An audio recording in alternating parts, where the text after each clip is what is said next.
Hey everyone, it's Becca here, leader of the Scrunchy Squad, and you're listening to the Wrestling with Entertainment podcast.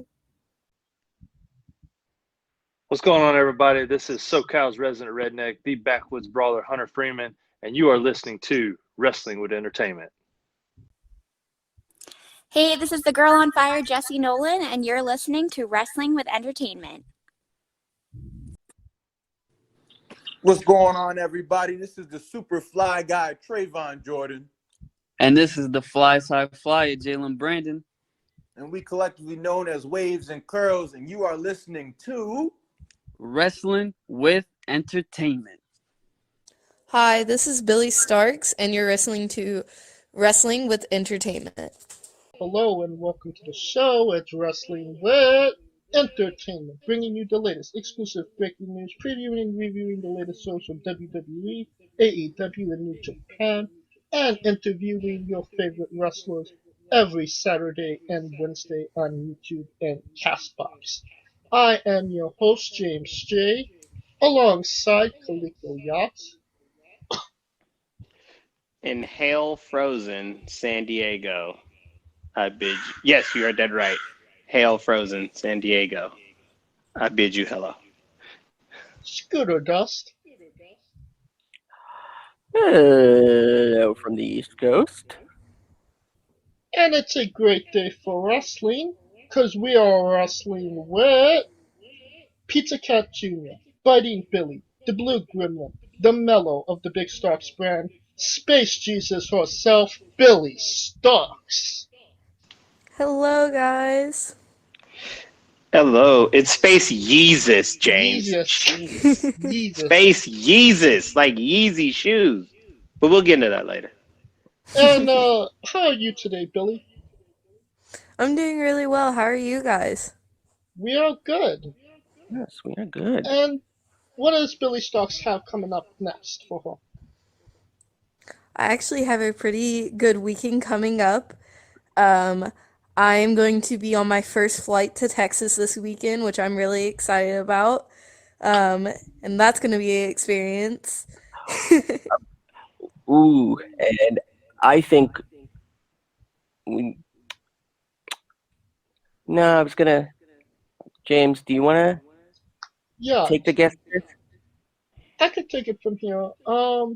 You're wrestling on February 2nd, in February on the 27th. Somebody we've also done an interview with, Marsha Slamovic, is wrestling on that show. I could maybe put two and two together and ask, are you wrestling Marsha Slamovic on that day? I am actually not. I'm wrestling Roxy. Oh, that would have been cool, though. Yeah, it would have been. Hey, it could always happen in the future. I mean, if she's sticking around, we could get that match. Mm-hmm. And where can we find you on social media as well? All of my social media is at Billie Starkz, Billie, and then Starkz is Starkz. Now you've been working for Black Label Pro, Paradigm Pro Wrestling, and New Texas Pro Wrestling. Could you tell us some about the promotions you've been working for and your relationships with them? So Paradigm Pro is a local company in my area. They run in Jeffersonville, Indiana, and they have developed over the past year and made their brand a lot bigger, and I'm glad to be part of it. I am one of the featured women on the show, and they've started doing something a little new by doing UWFI roles, and I have not been in a UWFI match yet, but the future always holds something new. And then Black Label Pro is a show up in Crown Point, Indiana, and I'm so glad to be part of their roster. I feel like everything they have going on has been amazing. And they've been really, really good about COVID, about limiting the crowd and people's safety. And I've gotten so many wonderful matches out of that. I got to have one of my dream matches versus Kylie Ray there. And I love what the future holds there at Black Label. And this weekend will be my new Texas Pro debut. I have already loved my experience with them. I can't wait to wrestle Roxy. I've heard so many good things. So I'm excited to see what happens. All right. Scooter, you have a question? Yes. Now, you trained with Grindhouse Pro Wrestling Academy, and there's a very interesting story, at least to the viewer, from how your first match went. And correct me if I'm wrong, it was supposed to be against the amazing Maria, and it ended up as a three-way triple threat with Hazel, which made it a very interesting dynamic. Can you elaborate a little more on how that came to be and how it made you feel in terms of making your Grindhouse debut? So there's a slight correction. My original first match was supposed to be me versus Hazel. Amazing Maria wasn't supposed to be a part of it. It originally was both of our debuts, and we're going to be in the pre-show. And then we ended up selling so many tickets. The trainers were afraid that everybody was going to leave before the actual show started, and then they were going to have no crowd because everybody who came for the pre-show and our match was just going to leave. And then we got moved to semi-main, and then Maria was added to our match to try to help tie everything together so it was a little bit more structured, and it wasn't me and this other girl's first time just trying to figure stuff out by ourselves. And it was a very interesting match. I actually got injured during the match. I jumped off the top and sprained my ankle, but still was able to finish. I like literally, it was a rough time. But I remember like still being super happy with how the match went. It just sucked. I was struggling to walk around. And then I ended up just like being fine. I just had to stay off of it for like a week or two, and then I still went to training during that week or two and just sat and like listened the entire time.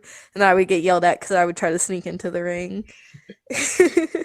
Well, that actually answers my follow-up as, yes, being a former indie worker, I did notice that you did injure your leg during that match.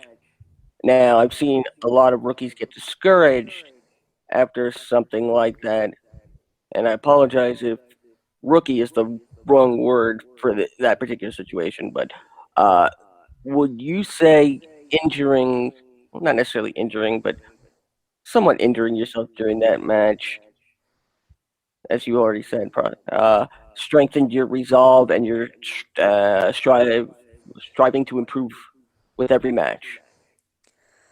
I don't think the injury really like affected me at all, if I'm being honest. I have broken both of my wrists before wrestling, just being like a kid and being stupid. So like when I got hurt, it was just like, oh, I'm an idiot. I hurt myself again. It's fine. But like my strive from wrestling just becomes from like my love of wrestling, and every like moment I'm in the ring, I get so happy when I'm in a ring because I feel like I have the freedom to do whatever I feel like, and I'm very creative. And it's more of like my outlet. So, like I feel like my injury took away from my outlet. So when I finally got it back, it was just like, oh my God, it's back. Okay, I can do more now. Yeah, I like that. Yeah. That's pretty cool. Your first match in your semi main event, and you're only like what, 14 at that point? I was still 13 at the time. That's incredible. You're 13 years old, first match into your career, and you're in the semi main event of a independent show. That's crazy. Kaliko, you have a question? Yeah, I wanted to go with that because usually when you see a lot of people honing in on their craft on what they want to do at a very young age, you usually see like sacrifices. And one prime example that I knew about was like, if you know about Brandon Ingram, he plays for the Pelicans and he was like the number two pick in the draft. He skipped his prom to go practice jump shots.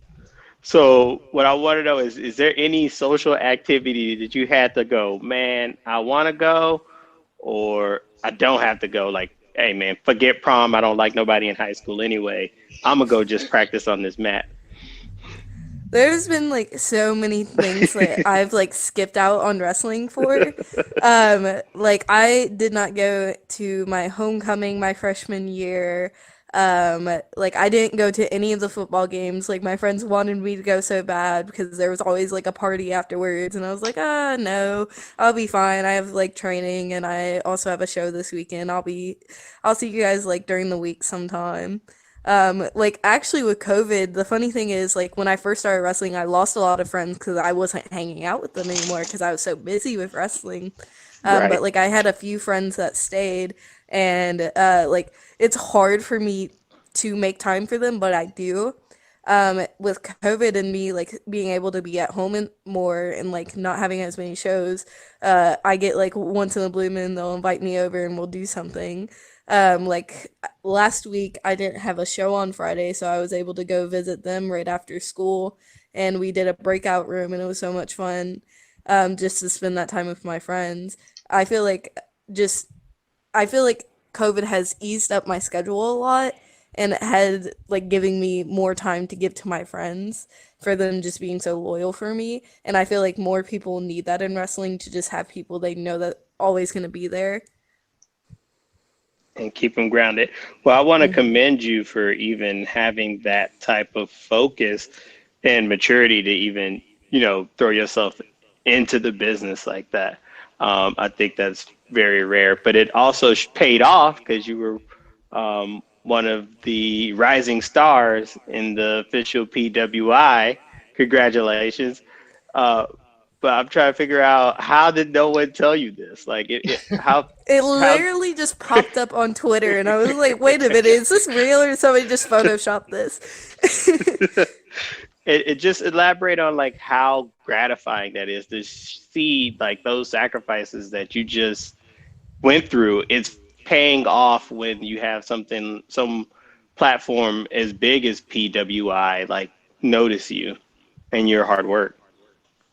I feel like it's like a sense of like, okay, I'm doing something right. Like it just justifies like what I'm doing.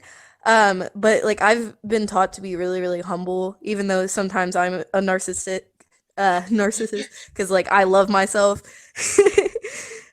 Even though I say I'm the worst wrestler ever. But I will always pump myself up about wrestling. But like my family has taught me just to love what I'm being given, but always work harder for more. Because like in my head, this isn't the stopping point for me. It's just giving me like the justification. Okay, I'm doing good to get to where I want to go. That's good. Awesome. You can toot your own. You can toot your own horn here. Exactly. safe space here. And you said it already about the pandemic affecting pro wrestling. What has it been like to wrestle in the pandemic era of pro wrestling? And how does it affect your mentality going into a match knowing that there's no crowd? I'm not gonna lie, like when I first came back, I did not notice because I was just so excited to be able to get in the ring again. Like my first match back, I wrestled Cole Roderick, and we had a few fans in there, but it was still limited because of COVID. But in my head, I was like, oh my God, I'm just here to put on a banger. I just want to have a match. And that was after like 3 months of not wrestling, but I was still having the opportunity to train. I know so many people who didn't even get to train during the months off because of COVID, because they couldn't open like their training facilities or anything. But I still had the opportunity to go train and like keep working on wrestling while other people just had to be able to sit at home. But like when I finally was able to go back to a show, I just didn't even realize the limited fans because all I cared about was wrestling. But then as I like started to wrestle more and more, I started to notice like, oh, it's kind of quiet. am I doing something wrong? And then I would like look around and I'm like, never mind. They're trying. It's just quiet. But I think also with it just being limited or no fans shows or like even tapings is like developed me as a wrestler to like even have a bigger character and make everything bigger for just cameras and stuff like that, and it really has like developed me as an overall wrestler, because it's not as easy to get a reaction. Now I need to do more to get a reaction, because they're not right in front of me. I can't single out a person and do this. Right. Scooter, you have a question? Yes. Now, I came across an article, and this is something you very rarely see. It's from the wrestling movement. It's called An Introduction to Billie Starkz, and it's got 5 matches of yours that fans should see if they want to get the best idea of who you are in the ring. I want to run them off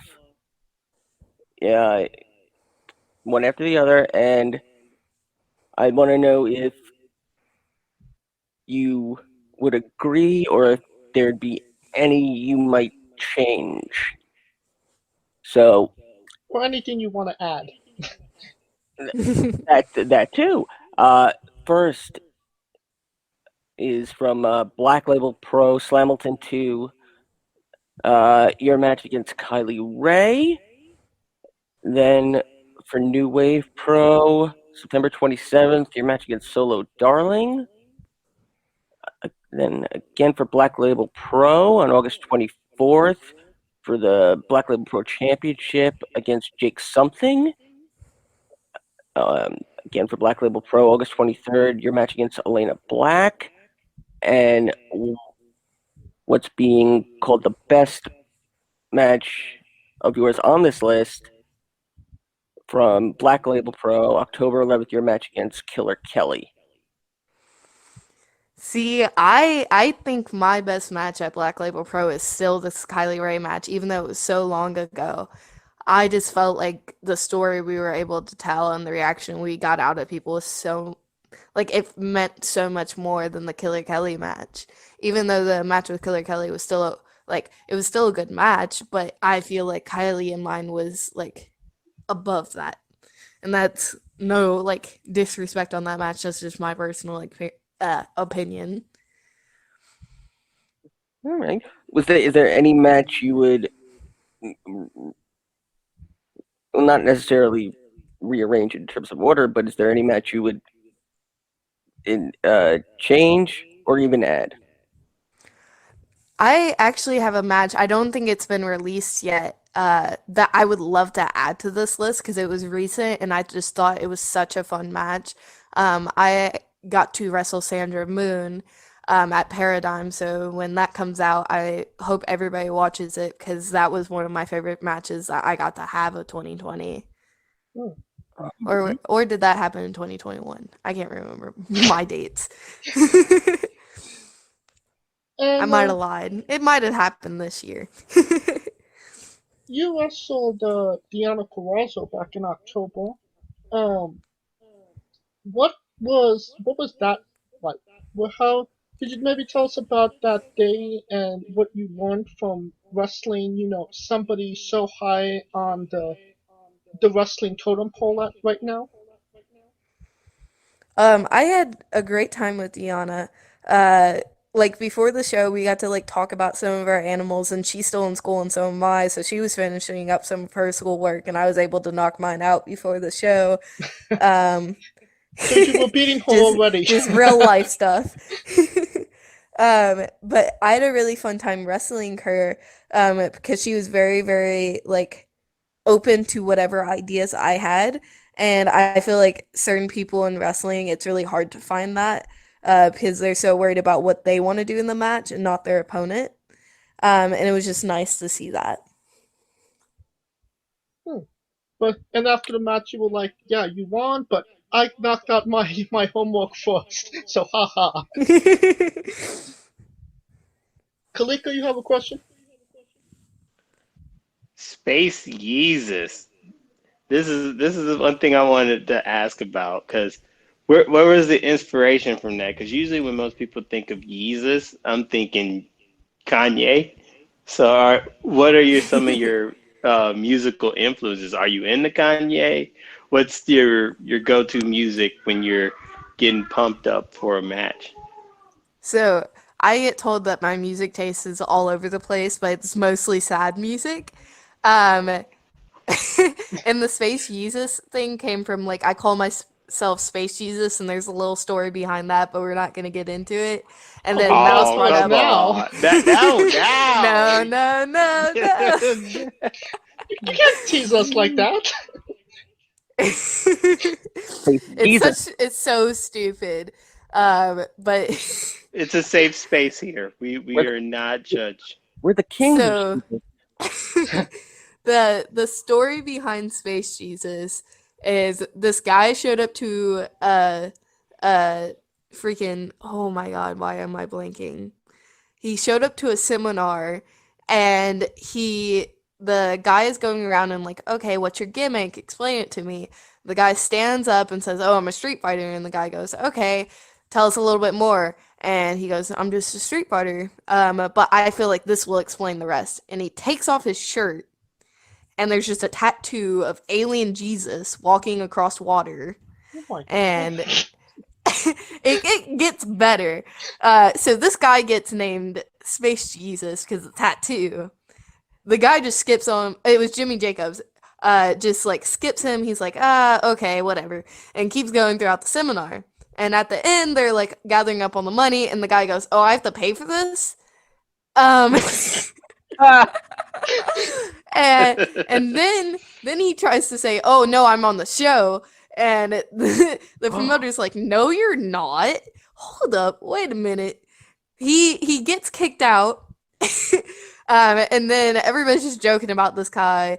We have nicknamed him Space Jesus. And then I go to a promotion, and the ring announcer knows about this joke, and he goes, "Okay, who wants to be announced as Space Jesus tonight?" Everybody in the locker room's fighting over it, and I finally just pull him off to the side. I'm like, "Yeah, announce me as that." So I call my match and everything, and by the time I get out, I had forgotten I've said this. So he's doing my introduction, all my jazz, and he goes, "Space Jesus, Billie Starkz," and everybody just stops for a minute and then just like catches it and just applauds. And it was just so great of a reaction. I was like, you know what, this is kind of funny. I'm gonna keep it, and it's been like my little inside joke. And I absolutely love it. And it's just caught on, and I've made it part of like who I am now. But it was originally stolen from this guy who had a tattoo on his chest of alien Jesus walking across water. And That is dope. That's dope. I are like we that. glossing over the fact that you were in a seminar with Zombie Princess and Space Jesus? So I was not in the seminar. I couldn't come because I Okay. had a grindhouse show that day, and I came after the seminar already happened. Okay. Well, And I just got informed of all of this from Okay, like okay. my buddies when I showed up, and I'm like, hold up, wait, go back. So you didn't technically see the tattoo. I've never got to see the tattoo live, but we were able to see one of his matches, and he has the tattoo. Okay.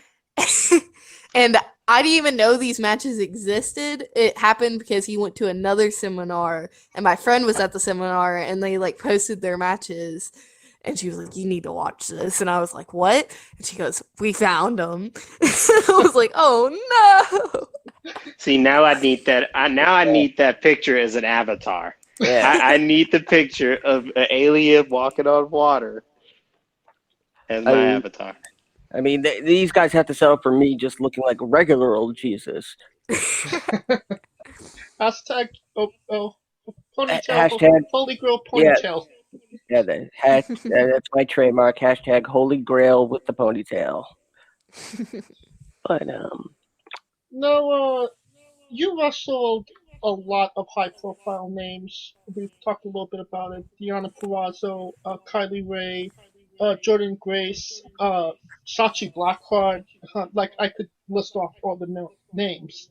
Um, what does it mean to you that the promoters trusted you to have these matches with these high-profile names, rather than somebody that maybe has more experience?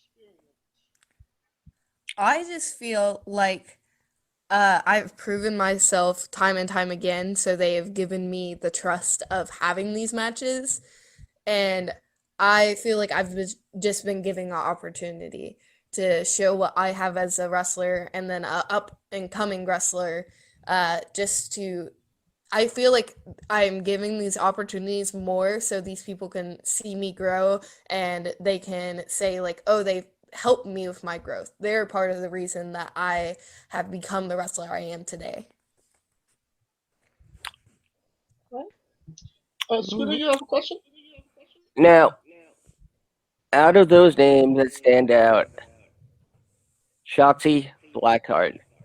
Now, there appears to be a more storied history between you and Shotzi.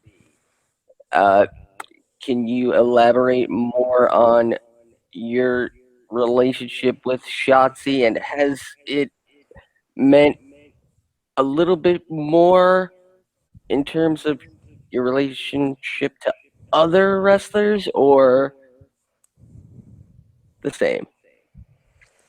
I feel like a lot of people I meet through wrestling, we just have an instant connection because we share this love for something.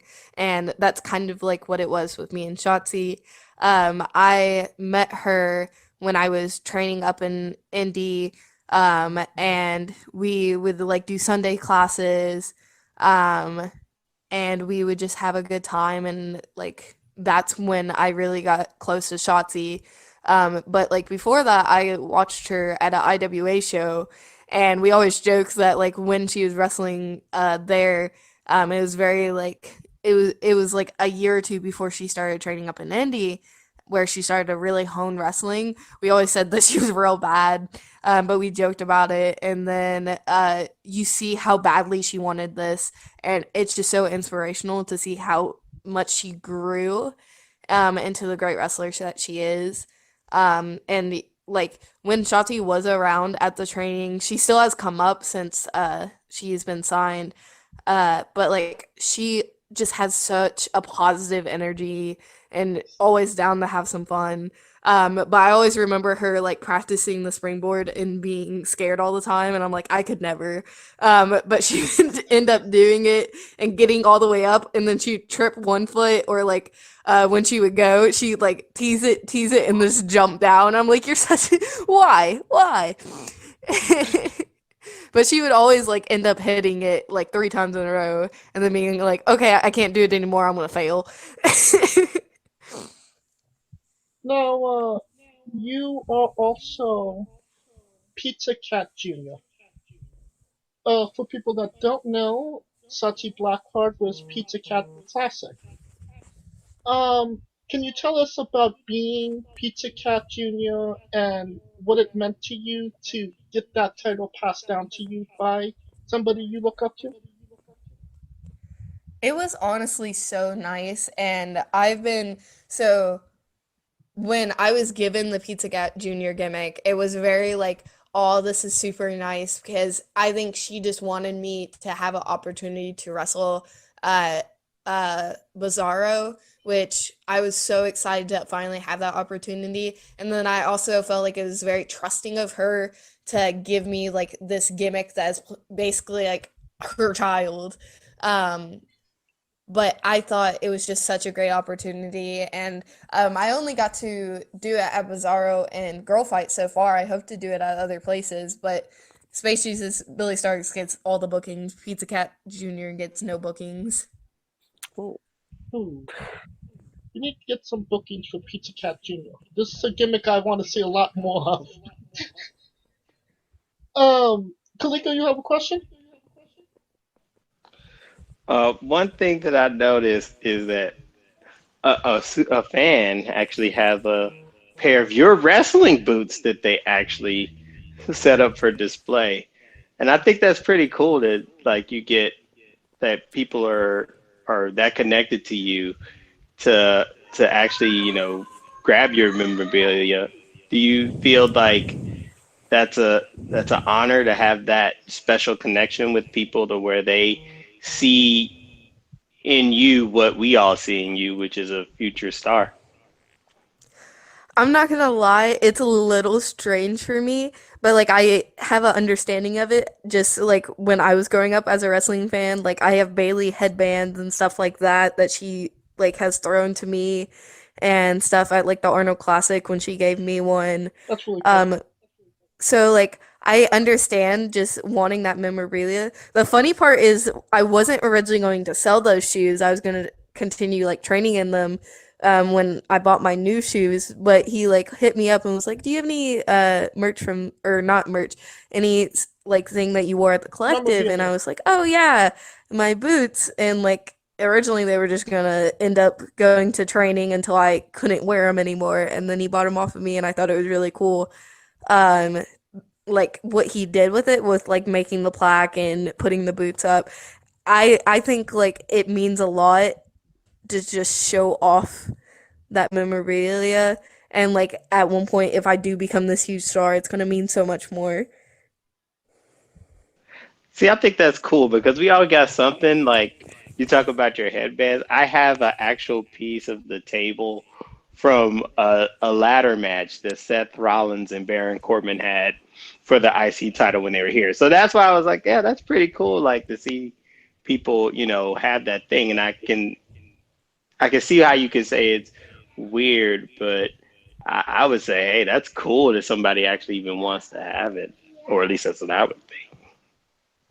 Yeah, absolutely. I have Jay Briscoe's headband that he drew into the crowd for the New Japan show. Um, Now you started training at 13 years old.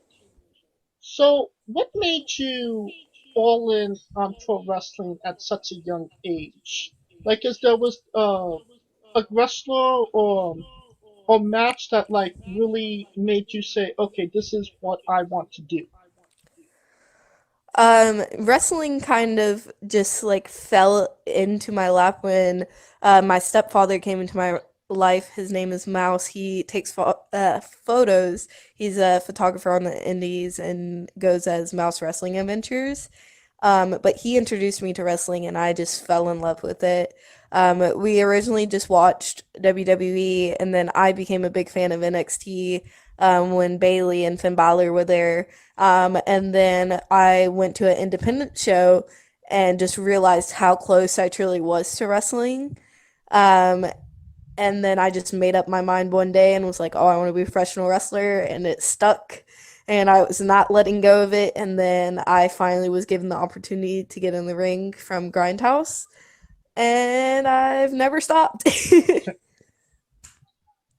Well, usually, you have to be like 17, 18 to start your pro wrestling career. We interviewed Mas Slamovic, and she said, at 17, she had to bring her mom down to the wrestling school to kind of get her in a little sooner. So, how did you, how was that, how did you get into wrestling and start training at 13? You only really hear about that in England and overseas. So what happened was like we would always joke with Madman Pondo that he was gonna end up training me. And then he introduced me to Too Tough Tony who runs Grindhouse. Um, and Too Tough was like, I have no problem with this. The only thing was like I just had to go to a training and see how the trainers felt. And they invited me to the ring and then my mom signed the paperwork. Literally, I had to sign my name, and it means nothing. All that matters is my mom's signature. Scooter, you have a question?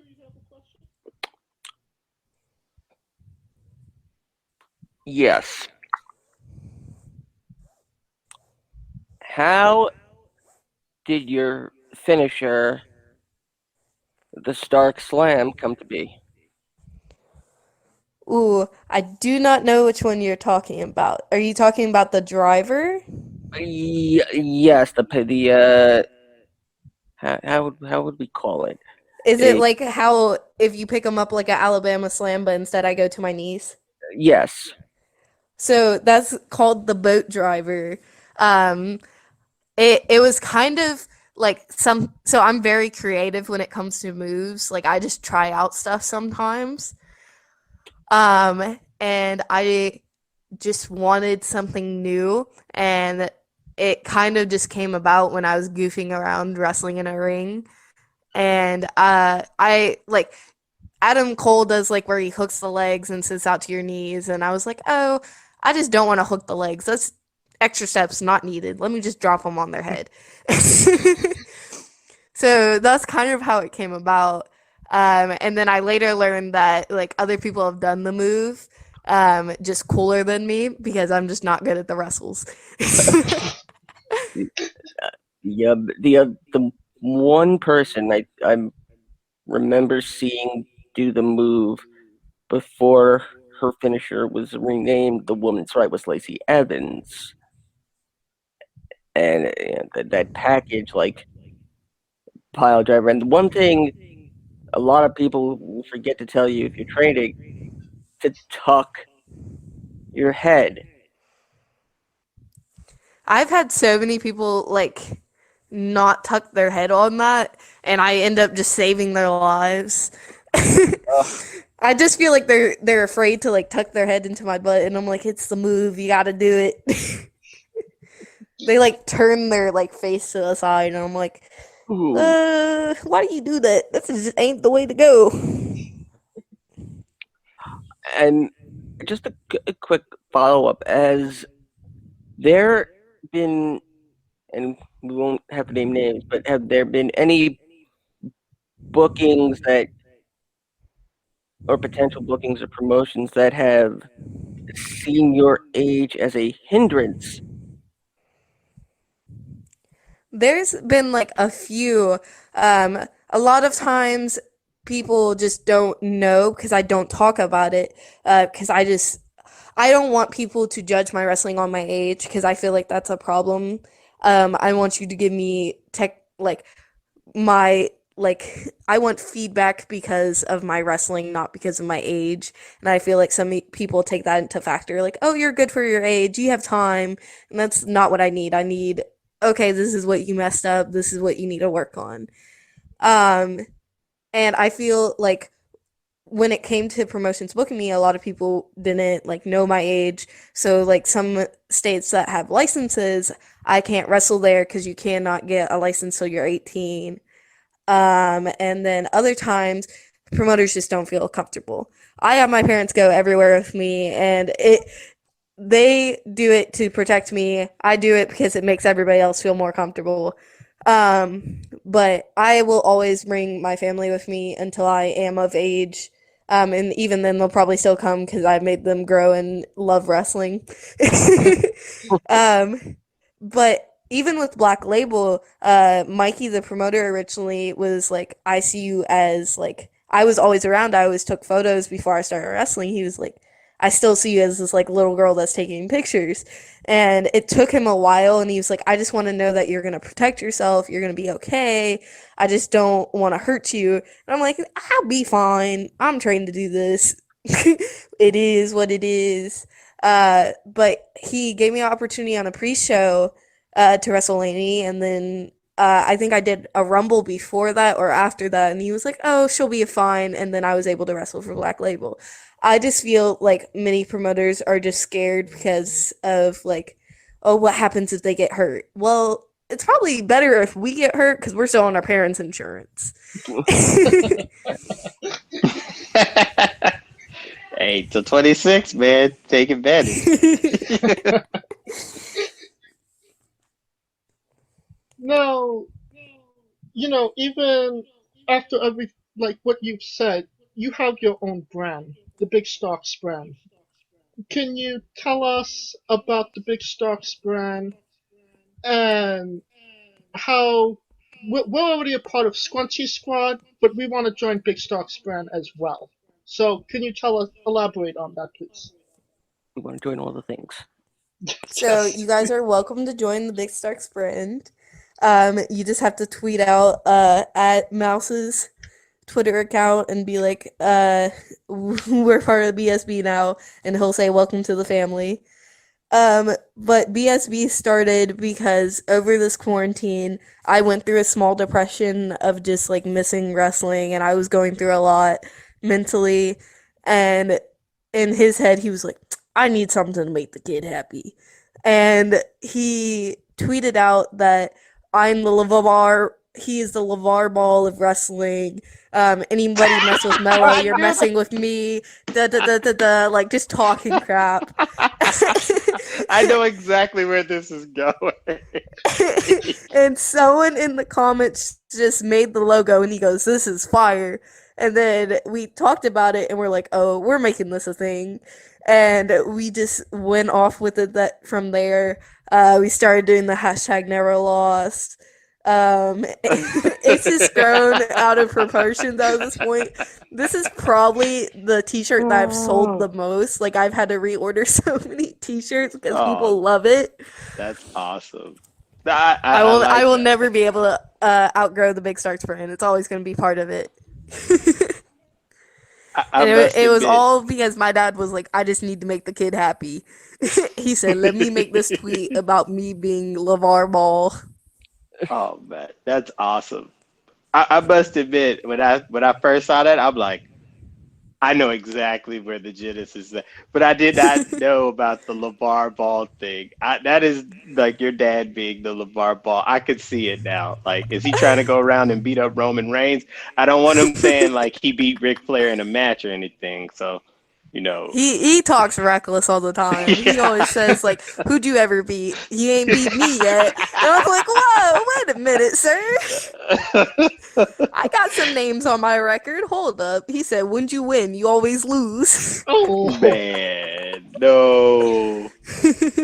Yeah, I must admit, going in the big Starkz brand, it's an honor. That's the easiest initiation of anything we've ever had. It's a family. Everybody's welcomed. There we go. Then. And now it's us. Now right after this interview, I am tweeting that out. Already a part hashtag never lost. Hashtag never lost. You've actually done some acting as well in high school. You're technically still in high school. But how has doing that kind of helped you tell a story inside the ring? So I take 2 theater classes now. I take stagecraft and theater 2, and I feel like those classes have really helped me on like opening to different stories. Like, not every story is the same. Like, there's always like the basic storyline of good guy versus bad guy, but like, okay, what can I do to relate your character to mine? And I feel like theater has helped me a lot with that, because we would go through like certain drills, and we would also do improv, and I feel like improv has helped me a lot with wrestling, because not everything goes as planned, and you do have to improvise sometimes. Oh, absolutely. And I feel like it's like, most people don't notice when I mess up because of how confident I am in the ring. That's what I get told. Even though like in my head I'm like, I probably look like I'm so lost right now. Just keep smiling. Just keep smiling. Just keep going. Just keep going. But I feel like theater has really helped with me just understanding where I am in a story too, of just like, okay, have I gone too far now? Am I at a climax, but it's too early for the climax? How do I go from here? Because like, we would always joke about theater when we do like short scenes, if we went to a climax too quickly, of like, oh, we started off this way, but it ended kind of like meh. And I feel like that's sometimes how matches go, where you start off so great, but then the finish is just like, oh, boo, we wanted more. Right. So I feel like that relates a lot to wrestling, and I've been able to like make it up in my head. I I pull a lot of inspiration of things outside of wrestling to help with my matches. Like I joke about all the time that I've like created sequences because of Mortal Kombat and Call of Duty, like the executions in Call of Oh Duty. my I god. like want to start doing like a trip that they do in one of the executions. Hey, whatever. If you could get away with it and say, "Hey, I did that," without people actually knowing that it's from there, then hey, you're doing good. Now, having come from an improv background myself and been part of an improv group, uh, of course, the essential rule of improv is never say no. Um, but I'm wondering, were you part of any improv group, and what was their name? Because improv groups are supposed to have these very almost contradictory names. Like mine was spontaneous choreography. Uh, were you a part? So we did like teams because we did it for like a semester of my theater class, and I think ours ended up being something stupid. I think we're like because we had a joke about an egg at some point in our class, because of like a science thing that was going off on with the I think it was the juniors what they were doing. So I became part of that joke. So we were like the freshy eggs, and it was so stupid.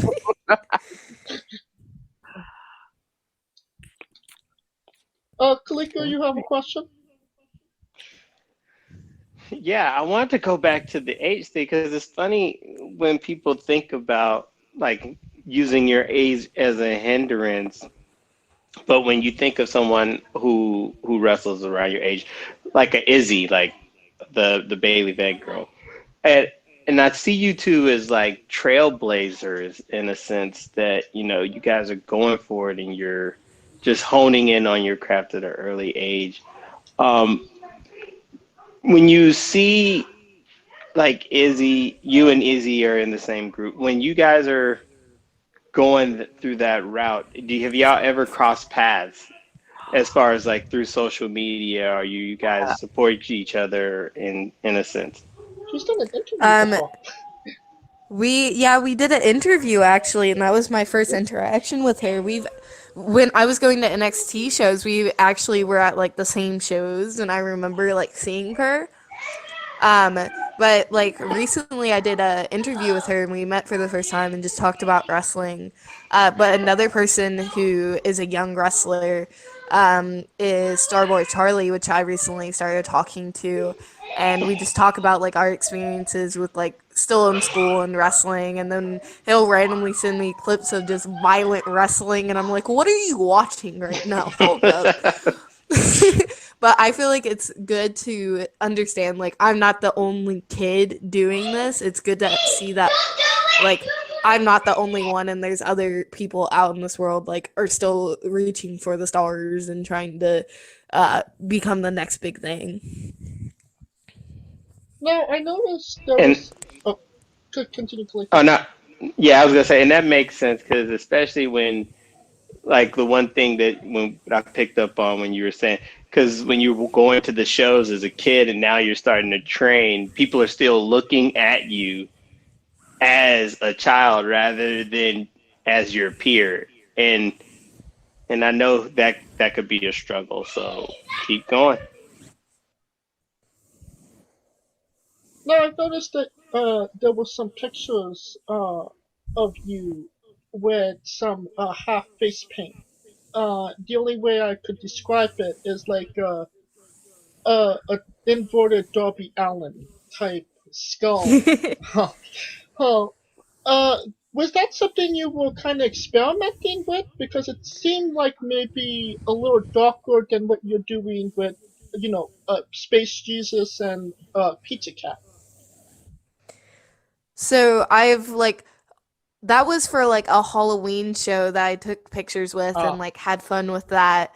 But I've always loved like face paint and stuff, so I did experiment with it. So like I had like one show where I did like a giant star on my face over my eye and like other stuff. But I just have a lot of fun with face paint, and I did it before I started wrestling. I would paint on my face all the time. And Mom's like, "What are you doing?" And I would come down the stairs, and my face is half covered, not done. Um, but like, I thought about incorporating it into my wrestling, but at the same time, I just loved how I looked without it. So I decided to just go without the face paint, but I feel like every once in a blue moon it'll come out of nowhere because did it for Christmas, not last year but the year before, where I did like a Rudolph. I had like the red nose and like had antlers on and some like I looked like Rudolph. Let's break it down shortly. Do you think we might be seeing maybe some body paint of maybe the alien Jesus walking on water? Is that possible? There's always a chance. There's always a chance. Well, they say never in the wrestling business, right? Yes. Scooter, you have a question? Let's see. Do I have?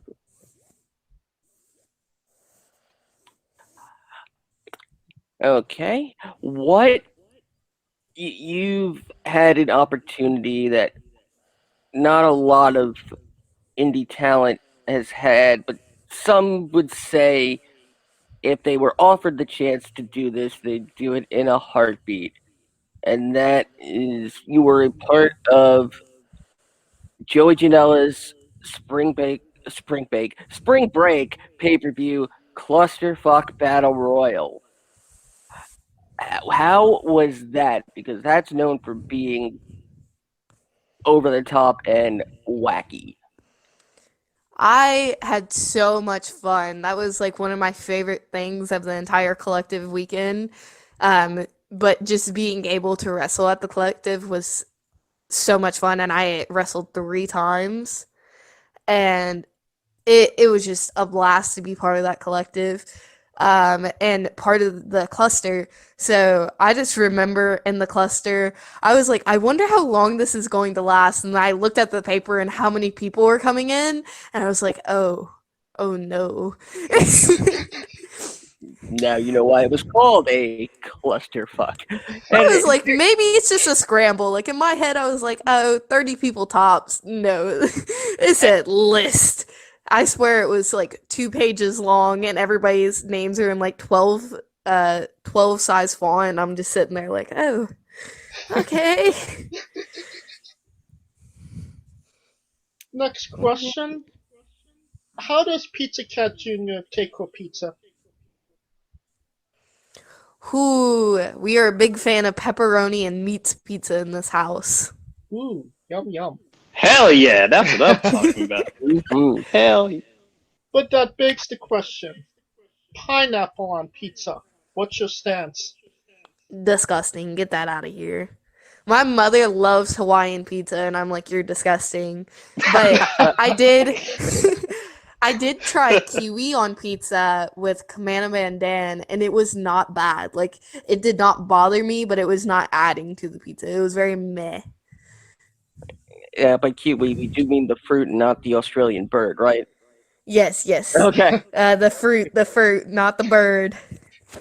Well, there you have it. If Pizza Cat Jr. tells you that pineapple on pizza is disgusting, well, you gotta listen to her, right? I bet being in the Midwest, you'll hear this battle, Chicago style deep dish versus New York, and me being New York. Have you ever had the opportunity to compare the two pizza styles objectively? I have tried both with traveling so much, and I feel like they both are on their own like sense of field. Like they're both delicious, but it depends on like what you're in the mood for. I feel like the Chicago one is like a lot more filling, and then the New York one is just grease, but it's like a good grease. Oh yeah. Yeah, nothing wrong with New York pizza, my opinion. All right. Exactly. It is time for that segment once again. Billie Starkz Bizarre Adventure. You are a professional wrestler that goes in and out of the byways and freeways, and when you do that, weird, bizarre, or crazy things are bound to happen. Could you maybe tell us a weird road story that maybe fits that description? Ooh. What do I want to say? There's so many. We got all day. I've been on so many adventures. I could tell the breadstick story. So I wrestled at a show.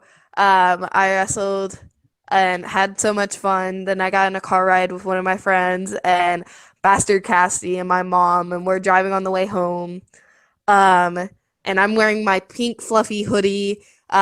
We stop at Olive Garden. We're eating food. Ben Cassie is wearing a Christmas sweater that has like a pocket on the front, and he's shoving breadsticks inside the pocket in the front of his hoodie. And I like finish eating. I'm a big fan of Zupa soup, so if we ever go to Olive Garden, I'm just gonna get like 5 bowls of that. So That's what I'm talking I about, finish man. like my soup. We go outside. We get into a little snowball fight when we're waiting on my mother. So we're all hitting each other with snowballs, getting in trouble. We get in the car. I was the one who threw the last snowball, so everybody's like, we're going to get you back. I end up falling asleep, and I'm sleeping on my friend's lap. And we wake up at a gas station. Apparently, a breadstick has been in my hoodie for almost an hour and a half, me just not noticing. So I went into the gas station, like bought a snack or two, went to the restroom, got back in the car. I sit down and I go to lay down, and this breadstick falls out of my hoodie. And my friend's recording me, so I just pick up the breadstick, and you see me smiling. I go, "Ooh, breadstick!" and just start eating this 2-hour like breadstick out of my hoodie. That who knows? Like, oh my god, it was I got made fun of. My mom goes, "Why are you eating that? Please just throw it away." Was that not the reaction they were hoping for when you found it? I think they were hoping for me to be like upset. No, it's food. I'm excited. Never underestimate the power of Olive Garden breadsticks. I'm the same way when I find a Fruit Loop in my belly button. Like, it's just pure joy. Like, you're just saving it for later. You know what? I would probably do the same. Yeah, you don't know, man. Them Olive Garden breadsticks, man. You don't get those every day. Them things be fine. I mean, I should post a video of me just eating it, because you just see the biggest smile on my face as like I'm smacking on this breadstick. I mean, they're like Twinkies. They'll survive a nuclear war. I believe it. Yeah. Kaliko, you have a question? See, we never got into her music. She said her music's like a smorgasbord. It's all over the place. So I want to know. I'm a big music person, so I love like hearing people's like collections. Okay. So what is your genre, your bands, your tunes? Rattle off top 5? Yeah, top 5. Top 5. Ooh, top 5. I have to choose? See, that's what I'm saying. Music is like hard. It's hard. You know what? Think of 5 off the top of your head. There you go. I won't make you pick a top 5, but 5 that you got your go-tos. One of my go-tos is Hide by Juice WRLD. It's one of my favorite songs, and it's like it means something with me and my friends. And then Mr. Brightside is always a banger. It's always a go-to when you need it. I am a big fan of Young Gravy because it's just absolutely ridiculous, and I went to one of his concerts. So I might say, which song do I want to choose of his? We can go with like the ultimate banger, which is One Thought, Two Thought, Red Thought, Blue Thought, because it's always good to go to. And then, I love Marvel Knights, because it was always like I actually used it for when my Jonesy t-shirt came, my Jonesy collab came out. I used that as like the music to go with the video with it, and I just think it's such a good song, and it always gets me excited when I have matches. It gets you pumped up.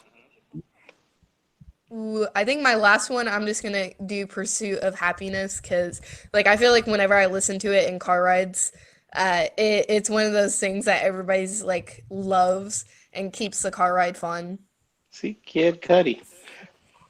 Now, if there was one obscure musical act or group that you think you've only heard of and that you would recommend that people check out, who would that be?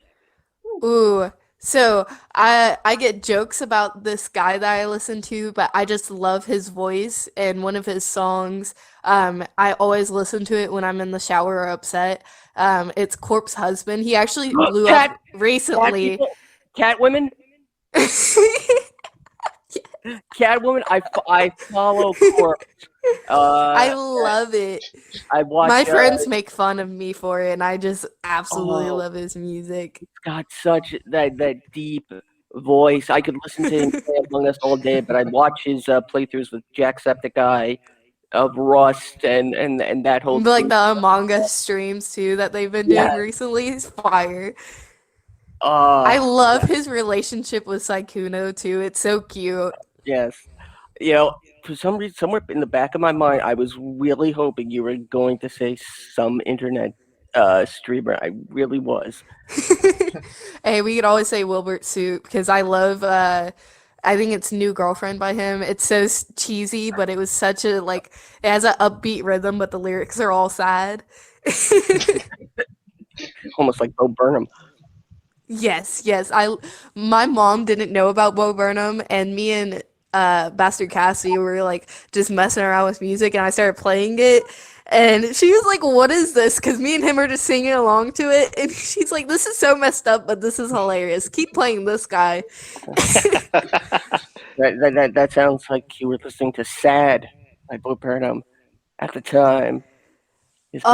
We listened to Sad, but we also listened to Ironic, and I think that was the first song we played. And she was like, "Hold up, wait a minute, what did he just say?" See, now those are the things that like you travel with your parents and you got the aux cord and they're like, wait, what? Time out. My parents are used to my music because, like, every time I take a shower, my phone is just blaring. I'm like, I need music to shower. And then I end up showering at, like, midnight and 1 a.m. because I just don't sleep. And then I get yelled at, were you showering, like, super late last night? And I'll be like, yeah. knowing I have to wake up at, like, 7 for school. I have a question for you guys. Reverse card. Yay. All right. Do you guys take showers at night or during the day? Night. I mean, it's probably I don't take a shower earlier than 8 o'clock. Scooter? Yeah. If I'm at night, because if got something to do the next day, I don't want to waste my time in the shower. I've never been one of those people that like, the shower is a part of my normal morning routine. Now it's more of my normal night routine. So I've just gotten so many mixed answers when I asked that, so I asked people. I actually talked to a person one time, and they're like, "Oh, I do both," because like when I take a shower during the morning, it wakes me up, and I just do a quick one, and then at night, after like I work out and stuff, I just need to get all the sweat off, and then I go to sleep. So he does like a wake up shower and then the sleepy time shower, and I was like, this is weird. See, I do. I no, it's not. It's not really. I'm gonna tell you why, because like I'm from the South, so we had this thing like where if it was the summer, you take your showers in the morning, because it's going to be hot and you get yourself ready for the day. And then when it's the winter, you take your showers at night so you can warm up, go to sleep, and do whatever. So mine's kind of weird because that's how Okay, my I can parents fucked me up. understand that. He has a basis for why he takes a shower at what time. Mainly because of those seasons. It's the season, whatever season it is. If it's summer, daytime. Winter, nighttime. Of course, my alternate answer would be, what's a shower? Oh, that was me in the military. I was like, "What's a shower?" We were always in the field. I'm like, bro, you don't appreciate water until you like. You have to wait for an elephant to come by with water in its trunk and just hope. No, not even that. But quick story for her. We were in Iraq, and I was in Iraq, and we had these like little shower things, little shower stalls, like these little, kind of like a cubby thing, but you had to step on you had to step on a little pump for the water to come off. So it wasn't like it was bringing a bunch of water off, and you had to make sure that you couldn't drink it because it wasn't safe enough to drink.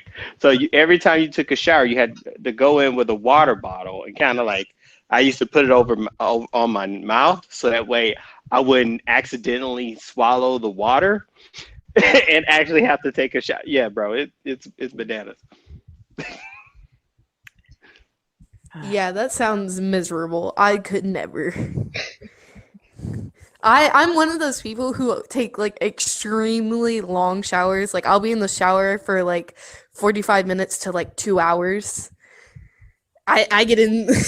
My brother gets so upset. Why are you using all the hot water? I have to get in after you. Come on. Basically, you have to, once you're a prune, you're done. Yeah. I have to. My fingertips have to be wrinkled, or I'm not getting out. Okay. If it ain't Golden Girl status on my skin, I'm not getting it. I just feel like it's so like relaxing to take a shower, and like especially with wrestling, it helps just like my body a lot. And it's like me time, but I have me time every day. I don't have to choose a day for it. Now, are you taking super cold showers or really hot showers? Oh, I am one of those people. I get it like scorching hot. On a more serious note, where do you see yourself in 5 years? Hooey. I get like in my head I want to be the best wrestler I am, and I don't think that's going to happen in 5 years, but I feel like I would grow tremendously. And my like hope for the next 5 years is just to be in love with wrestling and hopefully making a living off wrestling. My goal is to never truly have a real job. I have a job now, but I want to say that I've always made a living off of wrestling. Because right now I'm still living with my parents. My job really doesn't matter. It's just extra money for me to waste on wrestling. So my goal is to say that I've always used wrestling as my source of income. Well, we can officially say, as of a couple days ago, that we are the podcast that now potentially, I don't want to say give hope because that's really condescending, but after coming on our podcast, one of our guests is now making her debut on AEW Dark. So we like to think of ourselves as a good luck charm. And as of a couple minutes ago, we are officially a part of the Big Starkz brand. Yep. Mouse We has are gang confirmed stuff. our entry. I tweeted it out way before, like 20 minutes ago. It's on. I'm about to go get the T-shirt. We're gonna have the matching sweats. I'm having the whole set, son. Get your scrunchies ready as well, because we have to represent all the memberships that we're in. See, and as long as if she does debut, and I'm hoping she debuts at a big major promotion, as long as it's not on prom night, she got to have at least a prom night, man. Nah, we're just gonna skip out on prom too. I got an 8th grade dance, and that's the most I've ever got. Although See, I was rooting for you, but yeah, you're right. Prom overrated. I would take the idea of the prom to a booker, and We actually did have a wrestling prom at one point. One of my friends missed his girlfriend's prom, and then they threw it for him, and I was part of it. And we did like karaoke and danced and had a good time. Did y'all do the? Please tell me y'all didn't do the awkward prom poses. No, of course. Mouse had to take pictures of all of it. Now, what is a match or opponent that people should maybe go out their way to see that best shows off what Billie Starkz is all about? My favorite match that I've had so far is probably mine with Kylie Ray. I believe it's up on YouTube, and then it's also on IWTV. So you're welcome to go watch that. And then a match that I had recently that I had so much fun in is the Sandra Moon match that I mentioned, and hopefully it's up soon or when you're listening to this. and you can find a link for the Kylie rematch in the description below on YouTube and Castbox. And when Sandra Moon said match is released, it will be edited in. Gang stuff. And we are nearing the conclusion of this interview, so you know what that means. We are wrestling with the 8 questions of doom. Dun, dun, dun. This is our bonus round, speed round, whatever you want to call it. I'm going to list off 8 questions and you answer them to the best of your ability. Are you ready, Billy? I'm ready, let's go. Excluding yourself, greatest wrestler of all time. Matt DeMorris. Worst wrestler of all time. Who? Me. Oh, No. We're not accepting that. Scooter, who's the default? Steve McMichael. I really. She's probably like, who? Billy, I never see wrestlers as truly bad because someone always has something about them that's good. So it's hard for me to choose the worst. fair enough. You're main eventing WrestleMania for the Women's Championship. Who is your opponent? Millie McKenzie. Ooh, the first 21st century badass. Yes, she is so good and I love her wrestling. I would love to be in the ring with her one day. That's actually a really cool match because you kind of had similar paths. You know, she won the Defiant Women's Championship relatively young as well. So yeah, I'm digging that. If you could come out to anyone's entrance music, past or present, who would it be? Oh, Finn Balor's. I love his music. Ooh, that's pretty cool. Finish the sentence. Kayfabe is. One more time, I didn't hear you. Finish the sentence. Kayfabe is. Dead. You hate to see it. Squash. Fruit or vegetable? It's a vegetable. I told y'all. I was so confused. I was like, what do you mean? See, I told y'all. See, everyone. You down with me. You down with me, BSB. It's BSB not is down fruit. with I will me. fight that.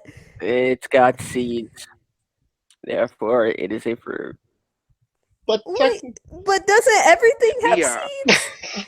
Doesn't a potato have to have a seed, but it's not a fruit? No, potato that grows underground doesn't have a seed. Nope. Wait, I'm confusion. See, that's what I'm talking about. She's willing to fight with me. I got legions of wrestlers willing to fight me. Tomato, fruit or vegetable? I will say it's a fruit, but it tastes like a vegetable. It's a vegetable, but it's classified as a fruit. Well, technically it is a fruit, and squash is technically a fruit as well. But hey, you gain something. Nah, they have vegetable tastes, so they're vegetables. You gain something better. You're in good graces with Calico Yachts. Because everyone knows it's not a damn fruit. We ain't defining fruit by juice. Like I said, until I see squash juice at Whole Foods, then I'll consider. Next question. New Japan wrestler Taichi. His ring gear gets smaller every year, revealing more of himself to the world. My question. What is the appropriate trunks to butt cheek ratio for ring gear? Who I feel like it's like the swimsuit rule. It's whatever you're comfortable with, but like at some point there's too much. There's too much. Fair enough. And the last question, the main event, what everybody wants to know.